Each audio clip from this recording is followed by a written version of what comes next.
This Russian T-72 tank is attacking Ukrainian positions in the Kharkiv region. Just look at how resilient the Ukrainians are holding their defense.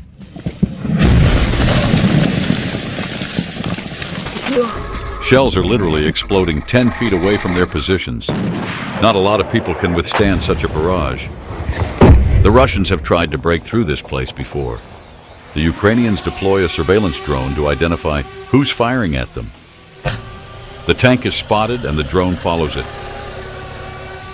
Members of the 47th Brigade launch an FPV drone with a modernized munition into the air.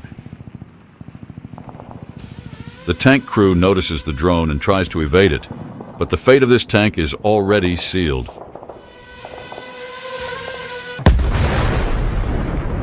Just take a look at how it explodes apart. The breakthrough in this area won't happen. The battlefield in Ukraine has been the hottest spot on the planet for 3 consecutive years now. Ukrainians and Russians are constantly trying to outsmart each other in finding new military strategies. You've all seen how Ukrainian FPV drones blow the turrets off tanks and turn them into heaps of scrap metal,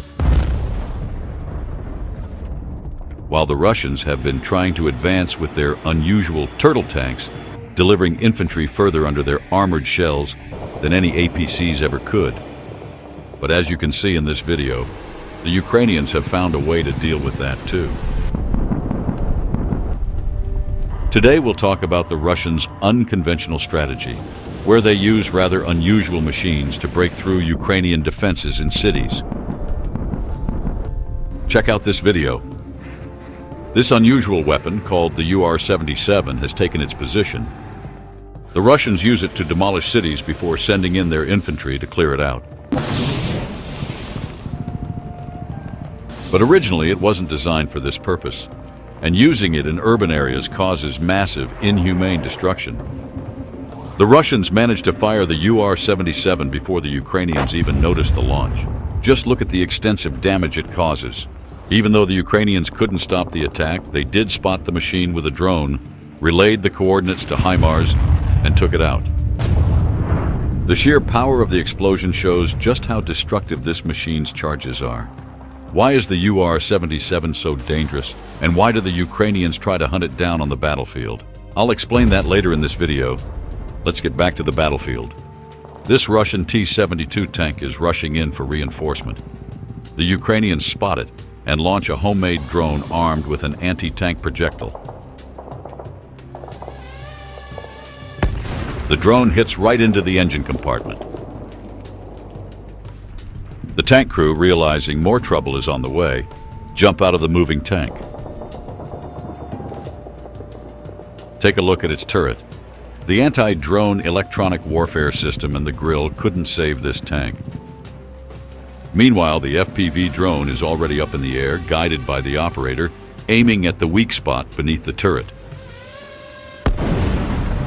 The fleeing crew of this tank is relieved not to become part of that fireworks show. And there's the pride of Russia, the T-90 super tank, abandoned by its crew after hitting a mine. Check out how many antennas and mesh screens to fend off drones it has. But all that defense won't help it. See how this Russian pride, the $4 million T-90 tank, gets torn to pieces by a $500 drone. The Russians came up with an interesting solution to deal with FPV drones, creating what they call turtle tanks. It might seem like an odd choice of armament at first, but hold your judgment. With most of their IFVs like BMP and MTLB vehicles destroyed, Russia had to come up with a unique solution to transport troops, and it worked.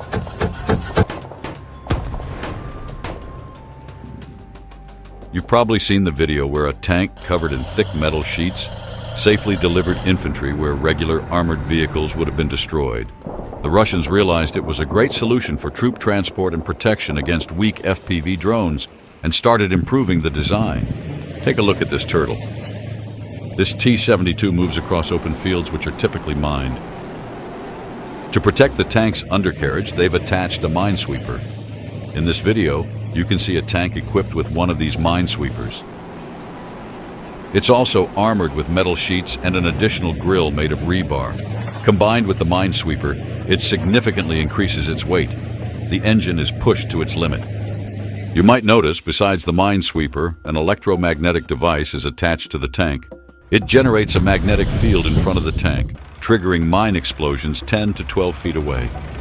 This turtle successfully delivered troops to positions 4 times, but not this time.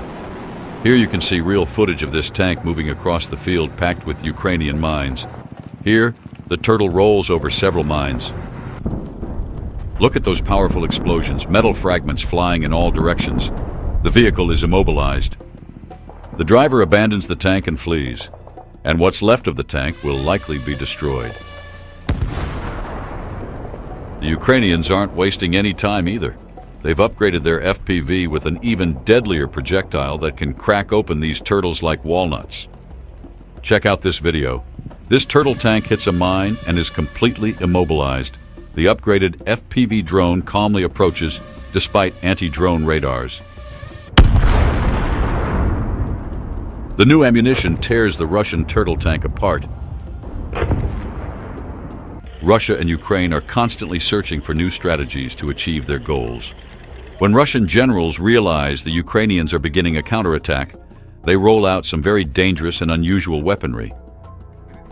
This rocket system poses a significant threat due to its use of thermobaric ammunition, recognized as one of the deadliest types of weapons, second only to nuclear ones. The TOS-1 system, mounted on a T-72 tank, functions like a standard MLRS but fires projectiles with volumetric explosion capabilities. Its shells consist of 2 charges. Upon impact, the initial charge disperses a fuel-air mixture in the form of a cloud. This cloud can infiltrate any openings in structures or defensive fortifications that aren't hermetically sealed. Afterwards, the second charge ignites the cloud, generating a massive fireball in a matter of seconds, along with a forceful shockwave and vacuum that consumes all surrounding oxygen. Therefore, even if individuals somehow survive the explosion, the subsequent pressure drop ensures their inevitable demise due to the rupture of internal organs. Some lucky survivors have described feeling like all the air vanishes, making it impossible to breathe due to a lack of oxygen in the affected area. This occurs when all available oxygen is consumed in the chemical reaction, creating a temporary vacuum, hence the term vacuum bomb. The horror of this weapon is accompanied by its inherent lack of accuracy. The TOS rocket complex was not designed for precision but to blanket entire areas, burning everything within. Surviving in the blast zone of TOS-1 rockets is practically impossible, except perhaps by sheer luck. The system can simultaneously launch 24 rockets with a caliber of 220 millimeters, covering an area of 10 acres. Fortunately, their firing range is limited to just 4 miles, restricting their use to the battlefield. Ukrainians have not only managed to neutralize these systems, but also occasionally capture and redirect them against the Russians. As of now, at least 10 TOS-1 units have been seized by Ukrainian forces. The Ukrainian armed forces prioritize capturing these systems over destroying them if conditions allow. So what makes the UR-77 so dangerous? The UR-77 is a Soviet-made mine-clearing vehicle. It was developed in the 1970s to help engineers quickly clear paths through minefields.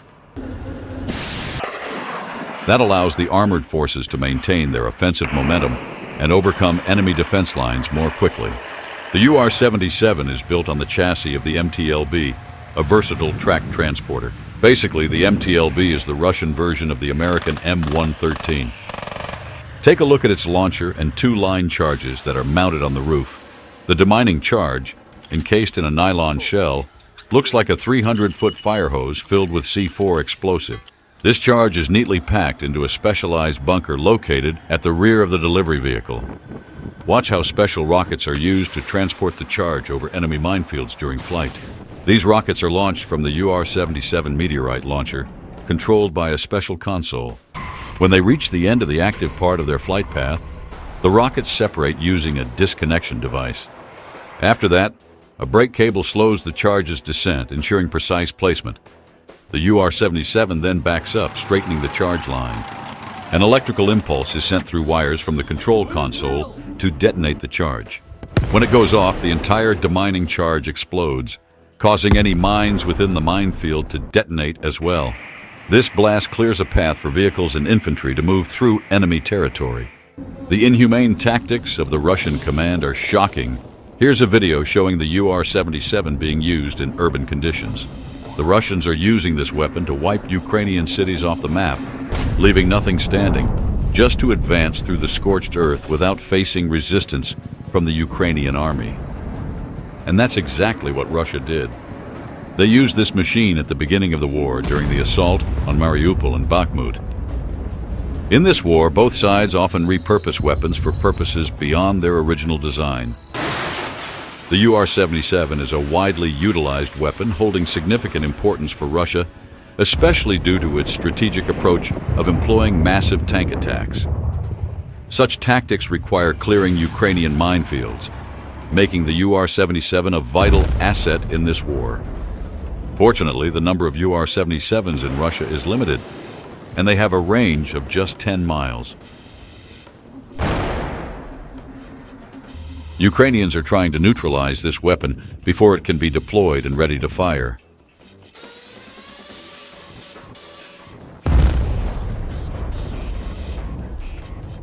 Russia also has a specialized mine-clearing vehicle that is hardly suitable for offensive purposes, possibly only for running things over. For demining fields and continuing the offensive, the Russians use vehicles like the BMR-3M Vepr, mounted on a Russian tank. However, its effectiveness isn't as good as you might expect, as seen in this video where the Vepr manages to detect and neutralize a couple of mines, but the next one explodes and stops it. Reconnaissance drones and artillery will definitely take care of it. The vehicle has been destroyed. If you want more episodes, please like and leave comments. This will be a great incentive to release a new video. See you soon.